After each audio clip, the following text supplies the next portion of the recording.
You're listening to WZYE 95.9 FM. You are listening to WZYE 95.9 FM, the most influential name in Caribbean radio in the tri-state area. Broadcasting from East Orange, New Jersey, the most influential name in Caribbean radio, WZYE 95.9 FM. Is every month a Calypsonian falling down now?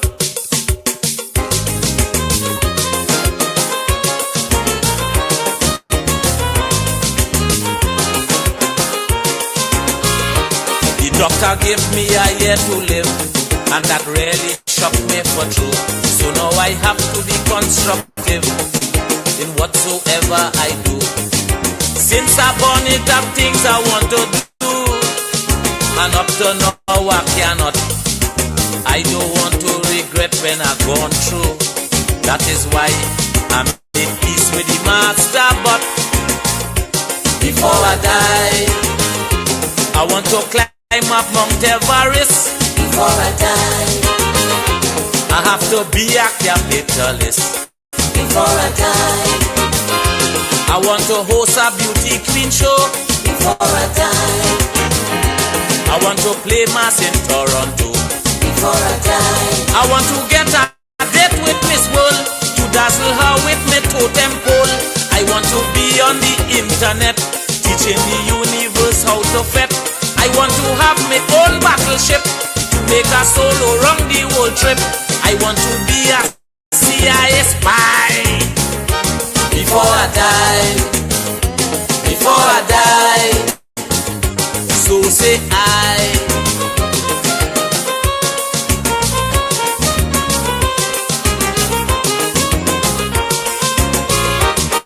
I have a melody in my head, an energy in my spine, but in a few months I may be dead, so I don't make up my mind. Every day will be like a holiday. I try to be positive. For me there is no cure, the doctor say. Come what may, I ain't got long to live. Before I die, I want to be a sheriff in town. Before I die, I want to win the Calypso crown.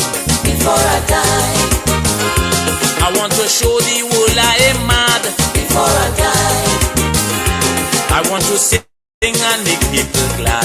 Before I die, I want to dive off the Brooklyn Bridge. I must sell a Eskimo a fridge. I want to dress in a police shirt and sing Morgan Joe Biz and Afterbirth. I want to get a contract like Ish and make the government look dotish. I want to steal the national pie.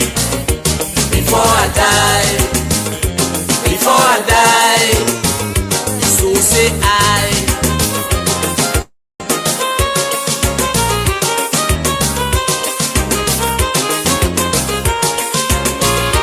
Anybody who I did a wrong, for sure I will make it right. And if you used to give me come, your payback may be in sight. Life is sweet, but revenge could be sweeter. This I want you to know. My era will come sooner or later. I will go, but I ain't going down so. Before I die, I want to ride a yellow donkey. Before I die, I have to swim the Mississippi. Before I die, I want to explore Antarctica. Before I die, I have to go back to Africa. Before I die, I want to unite the Caribbean and help to build a better region. I have to play for the West Indies, to have them Australians on their knees. I want to sing a sweet calypso and wind down like Machel Montano, chanting the walk right Juba Dubai. Before I die, before I die, so say I. That's it, you hear me boy? When I look around it makes me sad. The kind of things